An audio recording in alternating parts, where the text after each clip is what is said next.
تعلیم قائم رکھے.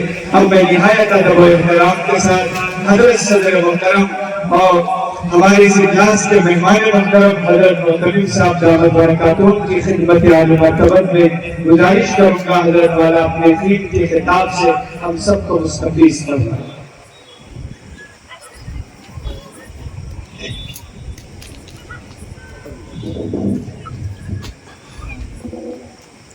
بسم اللہ الرحمن الرحیم.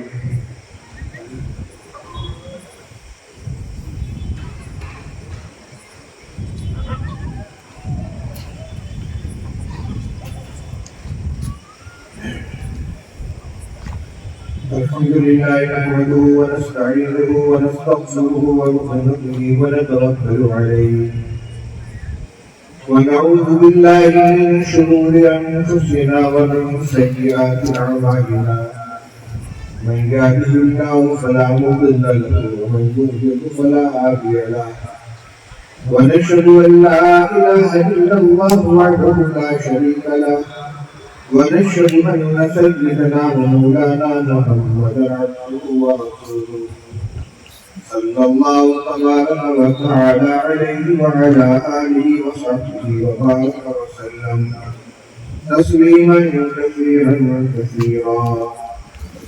أما بعد فقد قال النبي صلى الله عليه وسلم كلكم راع وكلكم مسؤول عن رعيته.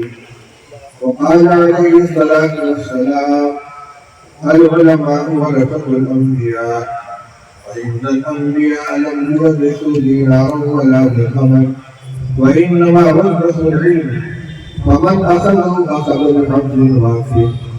وقال رسول الله صلى الله عليه وسلم يحمل هذا العلم من كل خلق عجوله ينشر عنه تحويل الجاهلين وتحريف الغالين وانتحال المبطلين كما قال رسول الله صلى الله عليه وسلم. محترم علماء کرام، طلبہ عزیز، حاضرین مجلس، آج کی اس اجلاس میں شرکت کر کے میں اپنے لیے سعادت محسوس کر رہا ہوں. حضرت مولانا عبد اللہ صاحب زید و مجدور نے جس خلوص و اصرار کے ساتھ یہاں حاضری کی دعوت دی، میں انکار کرنے کے بعد خود اقرار کرنے پر مجبور ہو گیا اور الحمدللہ آج آپ کے سامنے حاضر ہوں. اللہ تعالیٰ اپنے فضل سے ٹوٹی پھوٹی گفتگو کی توفیق عطا فرمائے گی تو پیش کرے گا. آپ کے سامنے ابھی یہ بات آئی کہ آج سے 17 سال پہلے بھی یہاں حاضری ہوئی تھی، لیکن اس وقت مدرسے کی عمارت موجود نہیں تھی، صرف زمین کا غالباً انتظام ہوا تھا اور مدرسے کا وجود ذہن کے اندر تھا. حقیقت میں حاضری ہوئی تھی حضرت اقدس مفتی محمود صاحب نور اللہ مرکز کی خانقاہ میں، اور وہاں سے رمضان مبارک کے اندر چند گھنٹوں کے لیے یہاں آنے کا موقع ملا تھا. لیکن اس وقت حاضرین کی مجلس میں جو دعائیں کی گئیں، اللہ تعالیٰ نے اپنی شمس قبولیت سے نوازا اور آج علم و عرفان کا گلشن لہراتا ہوا ہماری نگاہوں کے سامنے موجود ہے، جس کے برگزار آپ کے سامنے آ رہے ہیں حفاظ اور فضلاء کی شکل میں، اور یہاں کے تعلیم یافتہ حضرت مولانا عبد اللہ صاحب کے تلامذہ جو اطراف اور دور دراز کے علاقوں میں پھیلے ہوئے ہیں، وہ بھی یہاں موجود ہیں جو اس ادارے کی حفاظت کے گواہ ہیں. اس موقع پر مجھے چند باتیں ان طلبہ عزیز سے عرض کرنی ہے کہ جن کے سر پہ آج دستار رکھی گئی ہے، جن میں اصل ذمہ داری علماء کرام کی ہے اور نمبر 2 پر حفاظ کرام ہے. میرے بھائی اور بزرگوں، یہ دستار جو سر کے اوپر رکھی گئی ہے، جہاں یہ ایک اعزاز ہے، وہیں ذمہ داری کا ایک بہت بڑا بوجھ بھی ہے. سر پہ دستار رکھنے کے بعد علماء کرام کو، حفاظ کرام کو مجمع کے سامنے پیش کر دیا گیا کہ ہم نے 8 سال 9 سال 6 سال 4 سال 2 سال کی محنت کے بعد ان افراد کو تیار کر دیا ہے. اب ان کا کام ہے قوم کی ایمان اور دین کی حفاظت کرنا اور ملت کا کام ہے اس سے خدمت لینا. ابھی آپ کے سامنے تذکرہ آیا تھا تحفظ ختم نبوت کا. میرے بھائیوں بزرگوں، اس وقت ملک کے اندر سب سے اہم مسئلہ تحفظ ایمان کا ہے. تحفظ ختم نبوت کا لفظ پہلے جب بولا جاتا تھا تو ذہن میں ایک تصور یہ ہوتا تھا جو غلام محمد قادیانی نے نبوت پہ جھوٹا دعویٰ کیا ہے، اس کی تردید کے لیے اور اس فتنے کی سرگوشی کے لیے یہ تنظیم قائم کی گئی ہے، یہ شعبہ قائم کیا گیا اور یہ محنت کی جا رہی ہے.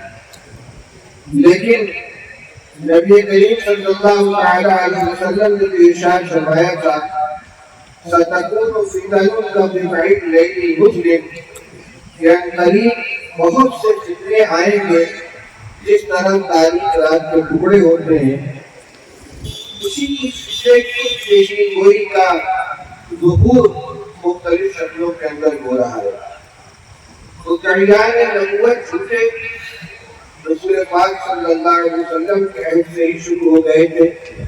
مسیلمہ کذاب، سجاح، اسود عنسی، اور بعد میں ہر دور میں مختلف علاقوں میں نبوت کے دعویدار پیدا ہوتے ہیں. کبھی مہدویت کے دعویدار پیدا ہوئے، لیکن اس وقت ہندوستان کے اندر یہ فتنہ کئی شکلوں کے اندر ہمارے سامنے موجود ہے اور ہمیں کمزور رہا ہے. آپ حضرات جو روپ کے اندر رہنے والے ہیں، اللہ تعالیٰ حفاظت فرمائے.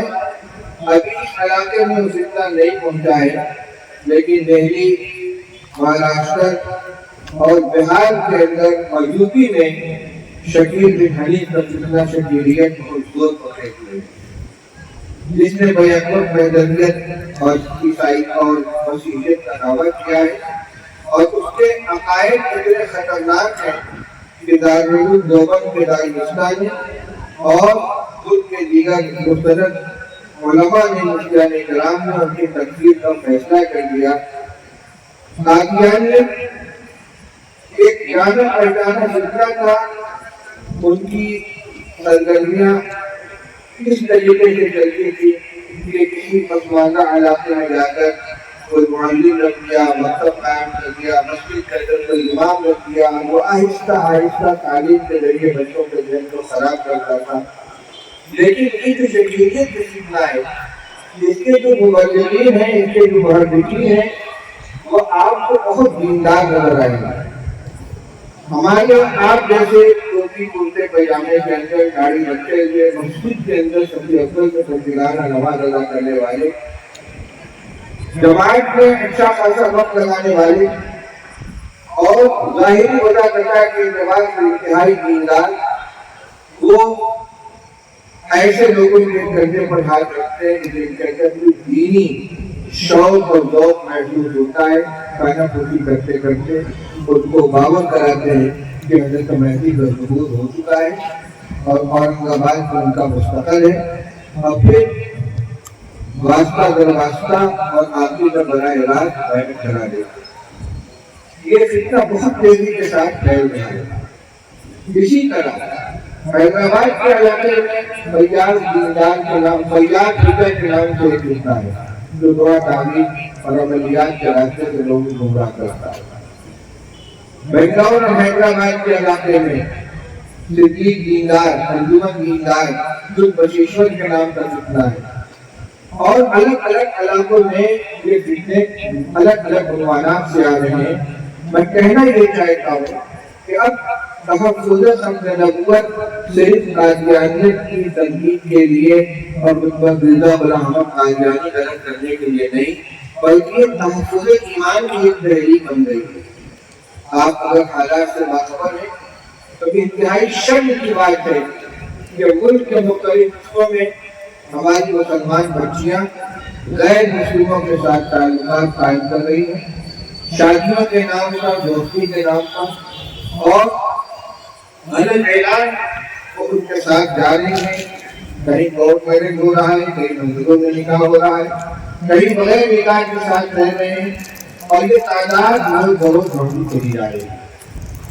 ان تمام فتنوں کے اوپر سلطن لگانے کے لیے اور اس کا مقابلہ کرنے کے لیے ہماری یہی تحریک ہر جگہ کام کر رہی ہے۔ یہ اکثر افراد کا کام نہیں رہ گیا ہے، بلکہ میں نے ابھی روایت آپ کے سامنے پڑھی کہ کلکم راعٍ وکلکم مسئول عن رعیتہ، نبی کریم صلی اللہ علیہ وسلم نے ارشاد فرمایا تھا کہ تم سب کے سب نگراں ہو، سب کے سب چروائے ہو، اور ہر ایک سے اپنی رعیت کے بارے میں سوال کیا جائے گا۔ لڑکیوں کی امتداد کے سلسلے میں ابھی کتابچہ مولانا خالد امین صاحب نے میرے ایک بیان کو مرتب کر کے شائع کیا، اس کو پڑھیں گے۔ اس میں اسباب پر بھی تجزیہ کیا گیا ہے۔ لڑکیوں کو ابتدائی دینی تعلیم نہیں دی جاتی، براہ راست ان کو اسکولوں میں داخل کر دیا جاتا ہے۔ وہ ایمان کی حقیقت سے واقف نہیں ہے، ایمان کی اہمیت سے واقف نہیں ہے، وہ نہیں جانتے کہ اللہ کی شان کے بارے میں ہمارا عقیدہ کیا ہونا چاہیے، نبی کریم صلی اللہ علیہ وسلم کے بارے میں عقیدہ کیا ہونا چاہیے، حضرت عیسیٰ علیہ السلام کے بارے میں اسلام کی کیا تعلیم ہے، مہدی علیہ السلام کی آمد کے بارے میں کیا پیشین گوئی کی گئی ہے، دجال کیسا آدمی ہے، کیسا انسان ہے، وہ کب آئے گا اور اس کا کیا فتنہ ہوگا، اس کو کچھ سکھایا ہی نہیں گیا، وہ اس سے بالکل غافل ہے۔ اسکول کی تعلیم سے اس کی تعلیم کا آغاز ہوا اور بڑھتے بڑھتے وہ گریجویشن تک پہنچ جاتی ہیں۔ اب ان کو جو بھی پڑھی پڑھائی جاتی ہے اس کا شکار ہو جاتی ہے۔ تو سب سے پہلی بنیادی ضرورت آج ہماری یہ ہے کہ ہر بچے اور بچی کو بنیادی دینی تعلیم دلانی چاہیے، کوئی بچہ بھی تعلیم سے محروم نہ رہے۔ اس وقت جمعیت علماء ہند کے زیر انتظام دینی تعلیمی بورڈ کی طرف سے پورے ملک میں یہ تحریک چلائی جا رہی ہے، میں اس کا بھی ذمہ دار ہوں۔ اور رائے چور میں مولانا حسن ذیشان قادری صاحب کے زیر انتظام کی اجلاس ہوا تھا، وہاں 4000 مکاتب قائم کرنے کا لوگوں نے عزم کا اظہار کیا۔ بہت بھیڑ کی ہڈی ہے یہ، کوئی مسجد، کوئی محلہ مکتب سے خالی نہیں ہونا چاہیے۔ مکاتب کی دو شکلیں ہوتی ہیں، ایک کوئی وقتی مکتب ہے جس میں بچہ صبح سے آ کر پورا وقت مکتب میں خرچ کرے، اس کا ایک باقاعدہ نصاب ہوتا ہے۔ لیکن وہ لوگ جو اپنے بچوں کو اسکولوں میں داخل کرتے ہیں، پرائمری اسکول میں پڑھ رہے ہیں، ابتدائی درجات میں پڑھ رہے ہیں، تو منظم مکاتب کا ایک سلسلہ شروع کیا گیا ہے جس میں کچھ وقتی تعلیم ہوتی ہے۔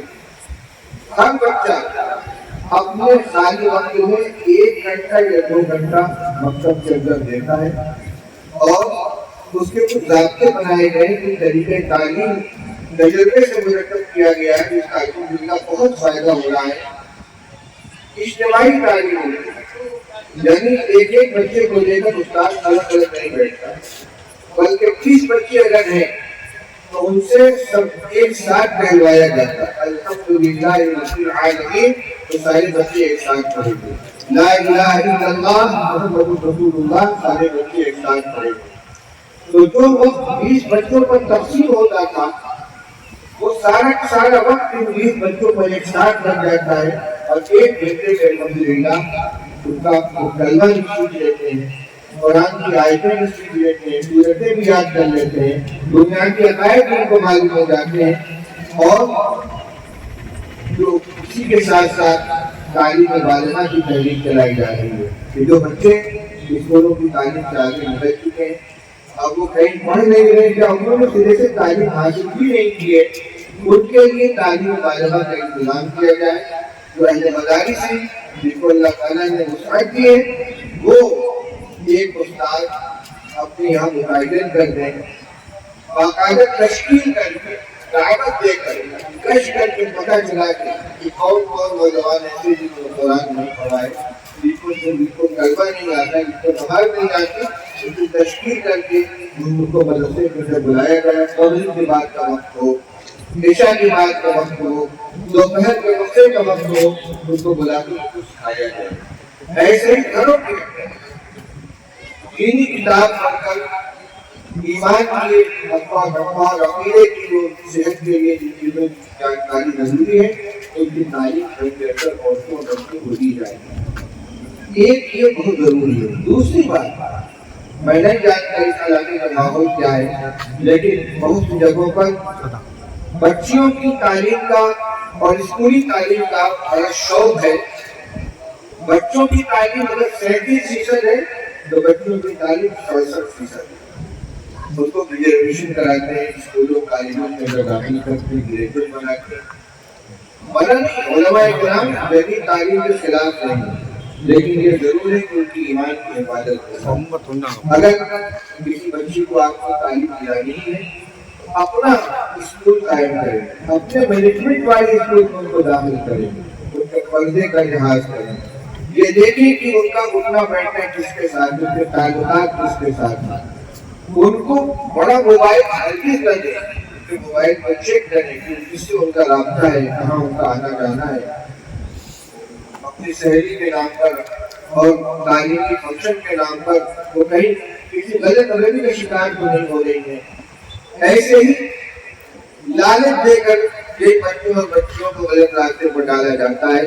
ان کے بارے میں خیال پڑا رکھیں، ان کی اگر کوئی ضروریات ہے تو ملت کے خوشحال لوگوں پر اللہ تعالیٰ نے نوازا ہے، وہ ان کی مدد کریں تاکہ ہماری مدد کے نام پر ان کو کوئی گمراہ نہیں کر سکتے۔ میں نے بات شروع کی تھی فضلاء سے۔ یہ ذمہ داری علماء کی، فضلاء کی نمبر 1 پر ہے، اور اس کے بعد عام مسلمانوں ان کی یہ ذمہ داری ہے۔ اس لیے ملت کی بچوں کی ایمان کی حفاظت کے لیے، بچوں کی ایمان کی حفاظت کے لیے، اور جتنے سکے آ رہے ہیں، چاہے قادیانیت کا ہو، چاہے عیسائیت کا ہو، چاہے شبیر بن حنیف کا فتنہ ہو، چاہے جنوب کے اندر پلٹنے والے ہوں، چھوٹے موٹے فتنے ان کا مسئلہ ہو، ہمیں چوکٹا دینا چاہیے اور اس انتظار میں نہ رہیں کہ کوئی ہمارے پاس آئے گا، ہمیں بتائے گا، تب ہم اس کے لیے کھڑے ہوں گے، کمر کس کر تیاری کریں گے۔ نہیں، فتنوں کی بو سونگنے اور حساسیت کا مزاج بنانے کی ضرورت ہے۔ ہمارے اندر اتنی حساسیت ہو کہ ہم خود سے محسوس کریں کہ کس علاقے کے اندر، کس محلے کے اندر کتنا فہم پڑا ہے۔ میرے بھائی اور بزرگوں، اس گئے گزرے دور کے اندر جہاں ہر طرف الحاد کی ہوائیں چل رہی ہیں، دہریت کی ہوائیں چل رہی ہیں، لوگ اسلام چھوڑ کر محروم نسبت ایش مسلم کا چینل چلا رہا ہے۔ دیکھیے آپ مزاق کو معلوم ہوگا، کچھ بدبخت ایسے ہیں جن کے مقدر میں ایمان نہیں تھا، ثابت مسلمان کے نام سے ایک مسلم کے نام سے وہ چینل چلا رہے ہیں، مرتد ہو چکے ہیں، اور ہمارے نوجوان جو سوشل میڈیا کی ہر چیز کو شوق سے دیکھتے اور سنتے ہیں، وہ اس سے متاثر ہو رہے ہیں۔ اس لیے میں یہ چاہتا ہوں کہ مختلف ذرائع سے جمعہ کا خطبہ ہو، مسجد کے اندر فجر کی نماز کے بعد یا کسی اور نماز کے بعد جہاں فضائل کی تعلیم دی جاتی ہے وہاں تھوڑی سی عقائد کی تعلیم ہونی چاہیے۔ اس سلسلے میں آپ کو کتابیں ملیں، کم سے کم بنیادی عقیدے جو ہمارے ہیں، ایمان مفصل، ایمان مجمل، اور خاص طور سے جو فتنے آج کل آ رہے ہیں مسیحیت اور مذہبیت وغیرہ کے نام سے، اس میں اسلام کی تعلیمات کیا ہے، اس کو علماء کرام جانیں۔ مشکاہ شریف ہے، حدیث کی دوسری کتابیں ہیں، ان سب کے اندر جو انواع موجود ہے ان کا مطالعہ کریں، خود علم کی دیور سے آراستہ ہو، علم کا احتیاط سے مسلح ہو، اور اس کے بعد خود اعتمادی کے ساتھ قوم کو قیادت کریں۔ اسی طرح میں نے مکاتب کی بات چھوڑی تھی کہ مکاتب کا زیادہ سے زیادہ قیام ہونا چاہیے، خود کفیل مکاتب ہونے چاہیے۔ پہلے تو عام طور سے مکاتب قائم کیے جاتے تھے رفاہی، کسی مسجد کے اندر امام صاحب ہیں، کہیں 10 کرتے، کہیں 20 کرتے، کہیں 50 کرتے، وہ یہ کیا کہ بیٹھے کے رفاہی بات کرا رہے ہیں۔ نہیں، اب اس کو مستقل نظام کے ساتھ رقم مکاتب کی شکل دی گئی ہے، اس کا نصاب تیار کیا گیا ہے، طریقہ تعلیم، نصاب تعلیم اور اس کی نگرانی ساری چیزیں کی جا رہی ہیں۔ مجھے اصرار نہیں ہے کہ آپ جب لے کر آئے ہی کا نصاب پڑھائیں اور انہیں کے مکاتب سے وابستہ ہوں، ملک میں اور بھی تنظیمیں منظم مکاتب پر کام کر رہی ہیں. دینیات کا ادارہ ہے ملک منظم مکاتب کا سلسلہ چلا رہا ہے. اسی طرح گجرات کے اندر کچھ حضرات کی منظم مکاتب چلا رہے ہیں. جس کو جس سے مناسبت ہو اس کے ساتھ جڑ جائے. میں جماعت کے جمعیت کے دینی تعلیمی بورڈ کے مکاتب کے ساتھ یہاں کی کوئی آپ سے تاکید نہیں کر رہا ہوں، لیکن یہ سلسلہ ہونا چاہیے. آپ اپنے بچوں کو جب کہ مدرسوں میں داخل کرائیں تو پوری دینی تعلیم دلائیں، حافظ بنائیں، موضوع کو عالم بنائیں. ایک بات آگے بہت کرتے ہیں، تجربہ یہ بتلاتا ہے کہ ایمان کی حفاظت کے لیے بچے کو حافظ بنا دینا یہ بہت مضبوط ذریعہ ہے. بہت سے لوگوں نے سنا اور مجھے تجربہ کیا. اگر آپ کو اپنے بچے کو ڈاکٹر بنانا ہے، انجینئر بنانا ہے، آپ پہلے کو حافظ بنائیں. جس کرا لینے کے بعد ہم کو ڈاکٹر بنائیں گے قرآن انشاءاللہ ایمان سے نہیں جائے گا. جس کے سینے کے اندر قرآن محفوظ ہو جائے گا اس کی سینے کے اندر انشاءاللہ کفر نہیں آئے گا، شرک نہیں آئے گا، ارتداد نہیں آئے گا. جس بہت سے گھرانے آج بھی ایسے ہیں جن میں ہر بچہ حاصل ہے. ابھی ہمارے محترم مولانا ملک ابراہیم صاحب کی گفتگو ہو رہی تھی. ان لوگوں نے فیصلہ کر لیا ہمارے گھر کا ہر بچہ حاصل ہوگا. آج بھی بہت سے گھرانے ایسے ہیں جہاں ہر بچہ حاصل ہے. حضرت مولانا احمد صاحب مدنی نام رحمۃ اللہ علیہ کے گھرانے میں حضرت خود تو حاصل نہیں تھے، لیکن حضرت کے علاوہ حضرت کے برادران، حضرت کے صاحبزادگان، حضرت کے بھتیجے اور ان بھتیجوں کی اولاد سب کے سب حاصل. کوئی گھر حاصل نہیں، ٹھیک سے تعلیم کا آغاز ہوتا ہے. مجھے یاد ہے 1387 میں 1967 میں سہارنپور کے حضرت مولانا محمد زکریا صاحب رحمۃ اللہ علیہ کی خانقاہ میں رمضان قدر اعتکاف ہم لوگ تھے. ایک طرف حضرت شیخ رحمۃ اللہ علیہ کا پردہ پڑا ہوا تھا، ایک طرف حضرت مولانا حضرت مفتی محمود صاحب رضی اللہ عنہ کا پردہ تھا. حضرت خدا کی بڑی تعداد وہاں پر موجود تھے. حضرت شیخ کے خاندان کے بچے چھوٹے چھوٹے کھیلنے کے لیے اپنے بزرگوں سے ملنے کے لیے کثرت سے آتے جاتے ہیں. ایک بات یاد رکھنی چاہیے کہ حضرت کا جو خاندان ہے وہ سب مفتی وحید صاحب کی اولاد ہے. حضرت نرینا اولاد ہے صرف حضرت مولانا طلحہ صاحب جو کوئی اولاد نہیں تھی. حضرت کی بچیاں اور حضرت کے نواسے ان کی جو اولاد ہے ان کی اولاد اور اولاد یہ حضرت شیخ رحمۃ اللہ علیہ کے گویا خانوادہ ہے. اس زمانے میں بچے آتے تھے ان سے پوچھتے تھے بیٹا کیا پڑھ رہے ہو؟ 3 پارے ہوئے. بیٹا کیا پڑھ رہے ہو؟ 8 پارے ہوئے. یعنی پڑھنے کا انداز یہ تھا ان کا. وہ نہیں بتایا کہ مجھے قاعدہ پڑھ رہے ہیں یا پرائمری پڑھ رہے ہیں یا درجہ 2 میں پڑھ رہے ہیں. ان کی تعلیم کا آغاز ہی یہاں سے ہوتا تھا. ان کو نازلہ پڑھایا گیا تو قرآن پڑھنے کے لائق ہو کے علم لگا دیا. اتنے بڑے بڑے بچے 3 پارے کافی تھے، 4 پارے کافی تھے. معلوم ہوا کہ اس وقت حضرت کی محمود صاحب کی اولاد میں 52 حافظ ہو چکے. 52 حافظ پوچھتے تھے اور اب تو معلوم نہیں کہ وہ حفاظ کی تعداد کتنی ہوگی. اس لیے اگر ہو سکے تو آدمی کوشش اسی کرے کہ اپنے ہر بچے کو حاصل کرے اور بچیاں بھی اگر متحمل ہوں اور وہ قرآن کی حفاظت کر سکے تو ہمت والی بچوں کو بھی کریں، لیکن زیادہ نہیں. اس لیے اس کی حفاظت کرنا اس کے لیے بڑا مشکل ہو جاتا ہے.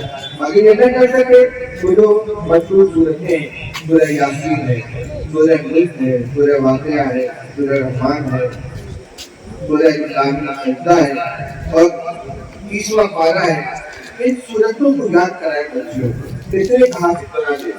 انشاءاللہ ان کے سینے میں اگر قرآن موجود ہے تو اس کی برکت ہوگی.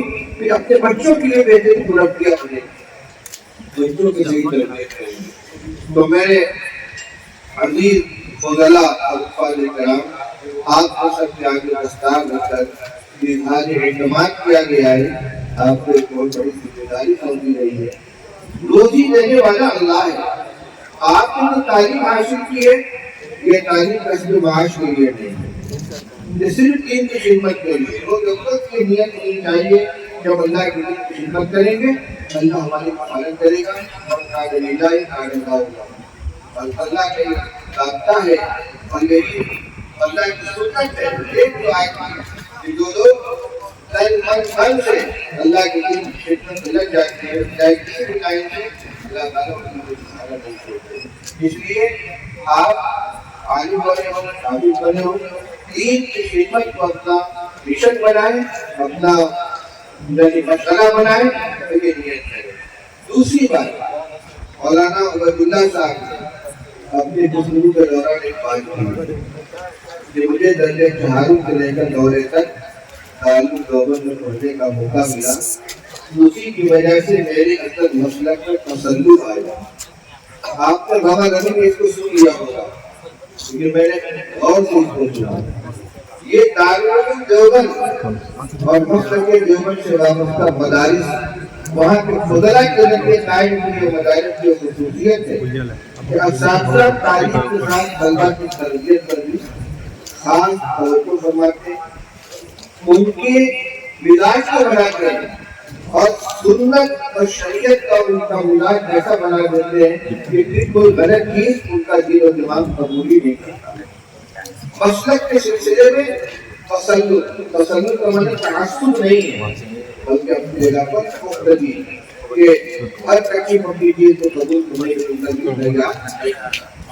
علماء دیوبند کا مقتدی مسلک ہے. حضرت مولانا قاری محمد طیب صاحب رحمۃ اللہ علیہ علماء دیوبند کا مقتدی مزاج اور دینی انہوں نے ثابت کیا ہے. ہر اعتبار سے مسلک علماء دیوبند ایک معتدل اور متوسط عقیدہ اور مسلک ہے جس کی بنیاد حضرت مولانا محمد قاسم صاحب نانوتوی، حضرت مولانا رشید احمد گنگوہی، حضرت مولانا شفیع صاحب خانوی یہ ہمارے اوپر کے اکابر ہیں. اور اس کے بعد نیچے کی سلسلہ ذات چلا گیا ہے.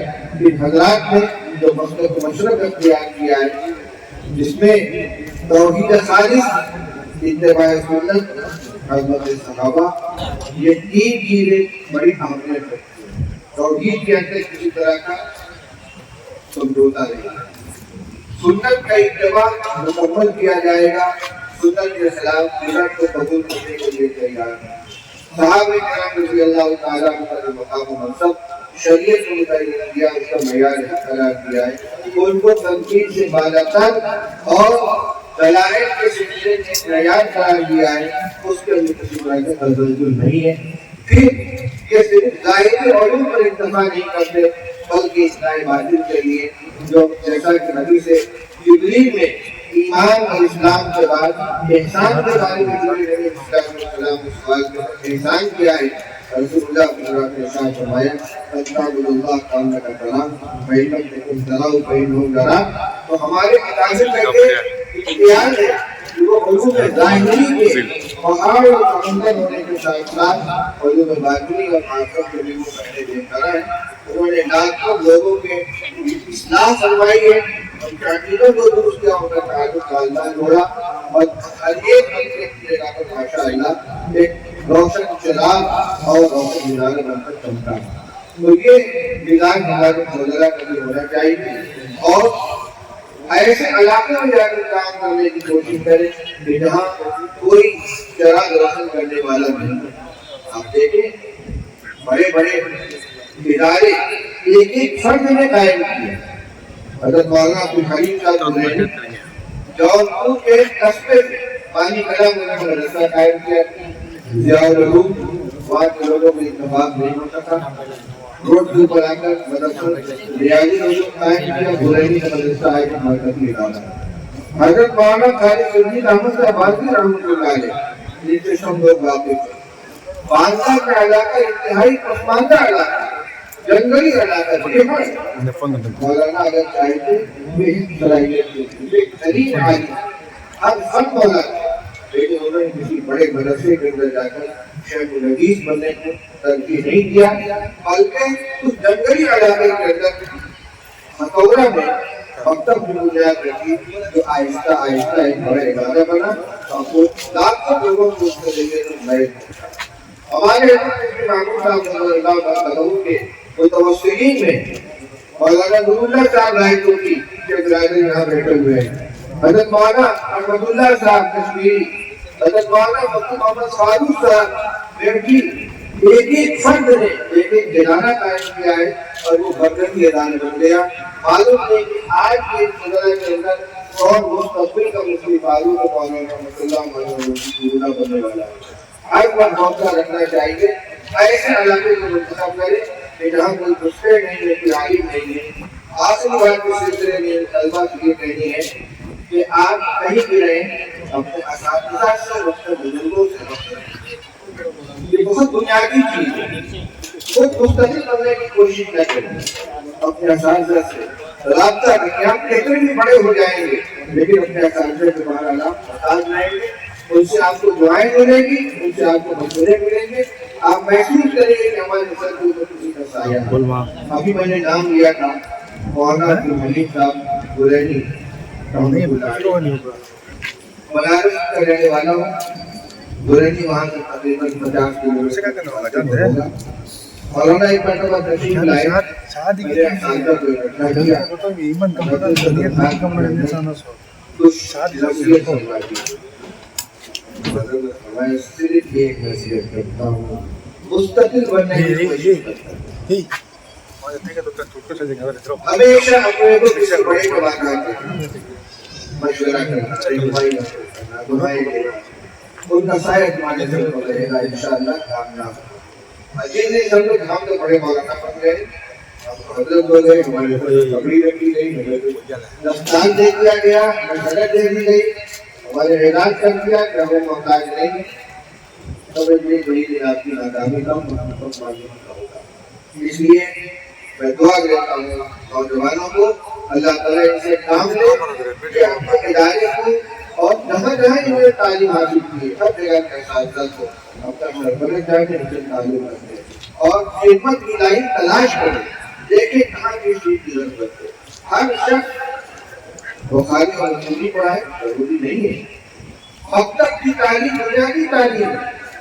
آج اگر آپ بہت باصلاحیت ہیں لیکن کسی مسجد کے اندر بیٹھ کر بچوں کو قرآن قاعدہ پڑھا رہے ہیں، آپ بچانے خدمت کر رہے ہیں، تو بچوں کو ایمان کا بیج کو رہے گا. یہ بڑے ہو کر جو بھی کریں گے اس میں آپ کا حصہ ہوگا، یہ سنت جاریہ ہوگا. روایت بہت مشہور ہے، رسول اللہ صلی اللہ علیہ وسلم نے ارشاد فرمایا اذا مات الانسان انقطع عمله الا عن ثلاث صدقة جاریہ اور علم ينتفع به او ولد صالح يدعو له. فرمایا کہ جب انسان کا انتقال ہو جاتا ہے سارے عمل کا سلسلہ ختم ہو جاتا ہے اور 3 چیزوں کا سلسلہ برابر جاری رہتا ہے. وہ کیا کیا ہے؟ فرمایا صدقۃ جاریہ. ایک تو کوئی صدقہ جاریہ کر چکا ہو، گھر میں چلا گیا ہو، کوئی ایسا رفاہی کام جسے مخلوق خدا کو نفع پہنچانا، کسی جگہ لوگوں کو پانی پی رہے ہیں، پہ لگوا دیا، بولی کرا دیا، راستے میں کئی سائے دار درخت لگا دیا، یا اور کوئی ایسا کام اسپتال بنا دیا، غریبوں کے زمان سے علاج ہو رہا ہے. ایسا کوئی کام جس سے بات کے لوگ برابر نفع اٹھاتے رہے دین کی دنیا میں. نمبر 2 علمی انتفاع ہوگی. کوئی جس سے نفع اٹھایا جائے، جس کا دائرہ بہت وسیع ہے. جب تو تدریس کے ذریعے طلبہ تیار کر دی، مدرسہ قائم کر دیا، وہاں کو نصیحت کے ذریعے علم کی باتیں لوگوں کو بتائیں، تشکیل و تعلیم کے ذریعے لوگوں تک پیغام پہنچایا، مسجد میں ترجمہ قرآن پاک حلقہ لگایا، حدیث پاک کا ترجمہ کیا، کسی جگہ بیٹھ کر لوگوں کو مسائل بتائے، دارالفتا قائم کر لیا. جو بھی شکل ہے علم کو لوگوں تک پہنچانے کی، وہ سب کے صرف اس کے اندر داخل ہے. ایک شخص کسی کو علم کی کوئی بات بتائے گا، وہ اس کی تعلیم کی بنا پر جتنا عمل کرے گا سب اس کا حصہ ہوگا. علمی نفع ہوگی، وہ علم جس کے ذریعے سے نفع اٹھایا جائے. اور ولد صالح یدعو له، اور تیسرے وہ سارے اولاد جو اپنے والدین کے لیے دعائیں کریں. صالح ہے تو دعا کرے گی، تو اولاد کو صالح بنا کر جانا یہ اپنے لیے سنت جاریہ تیار کرنا. اس لیے بھی بچوں کو دینی تعلیم دلانا چاہیے. اور میں یہ کہہ رہا تھا کہ ہمارے لیے فضلاء اور حفاظ کرام اللہ ان کی دنیا کی خود کا فائدہ سماج کو فراخی عطا فرمائے. یہ اپنا مقصد اور مشن بنانے کی عزت کو ایسی جگہ جانے کے لیے جگہ کا انتخاب کریں کہ جہاں کوئی کام کرنے والا نہ ہو. انشاءاللہ اللہ تعالیٰ کام لیں گے اور وہ بچے جو ان سے پڑھیں گے وہ علم کی سب سے زیادہ بنیں گے، جن کی اپنے ایمان کی حفاظت ہوگی، ان کی اولاد کی، ان کی خاندان کی حفاظت ہوگی۔ بہرحال یہ چند مفصل باتیں میں نے آپ کے سامنے عرض کی ہیں۔ 17 سال کے بعد حاضری کے موقع پر جو یہ علاقہ دیکھ رہا ہوں انشاءاللہ یہ اور ترقی کرے گا، اور جو حضرات یہاں پر موجود ہیں اس میں نہ جانے کتنے مدارس کے ذمہ داران ہیں، کتنے اساتذہ کرام ہیں، سب کو میں مبارکباد دیتا ہوں۔ اور جو باتیں میں نے شروع کی تھی کہ اس وقت ایمان کے سلسلے میں جتنے چل رہے ہیں تمام علماء کرام اور دینی ملاد رکھنے والے حضرات اس سلسلے میں جس سے جو ہو سکتا ہے وہ شرکت کریں۔ مجلس تحفظ دفتر کا مرکزی دفتر دارالعلوم دیوبند کے اندر ہے، اس کے کچھ اصول و ضوابط ہیں جن کے تحت ملک کے مختلف حصوں میں صوبائی اور علاقائی دفاتر قائم کیے جا رہے ہیں، مجالس قائم کی جا رہی ہیں۔ اسی طرح جتنے مدرسے ہیں ہر مدرسے والے سے یہ تلقین کی جاتی ہے کہ اپنے مدرسے میں جہاں وہ شعبے رکھتے ہیں ایک شعبہ تعلیم کے لیے رکھیں، اور اس کے لیے باقاعدہ معین رکھیں اپنے یہاں جو حالات کا جائزہ لیتا رہے، اطراف میں دیکھتا رہے کہ ایمان میں داخل ڈالنے والے میرے اپنی سرگرمی میں مشغول ہو رہے ہیں، چاہے وہ قادیانیت کا فتنہ ہو، چاہے عیسائیت کا ہو، چاہے انقلاب کا ہو، چاہے شفیع بن حنیف کا ہو، چاہے سفید کی دان کو جو بھی ہو۔ جہالت کی ایک فتنہ ہے، جہاں دیکھیں کہ یہاں تعلیم کی ضرورت ہے وہاں لوگ متوجہ کر کے مطلب کی قیام کریں۔ یہ ہمارے مجلس تحفظ کے کاموں میں بھی بیماری میں شامل ہے۔ اللہ تعالیٰ نے توفیق نصیب فرمائے۔ وآخر دعوانا الحمدللہ رب العالمین۔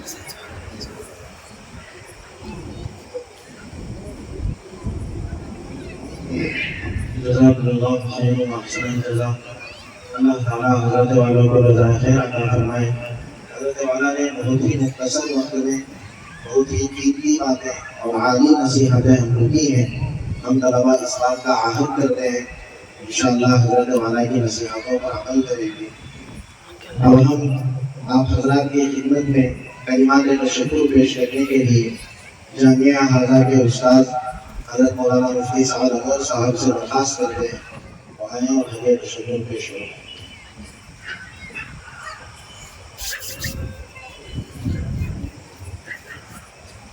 السلام علیکم ورحمۃ اللہ وبرکاتہ۔ الحمد للہ رب العالمین والصلاة والسلام علی سید الانبیاء والمرسلین۔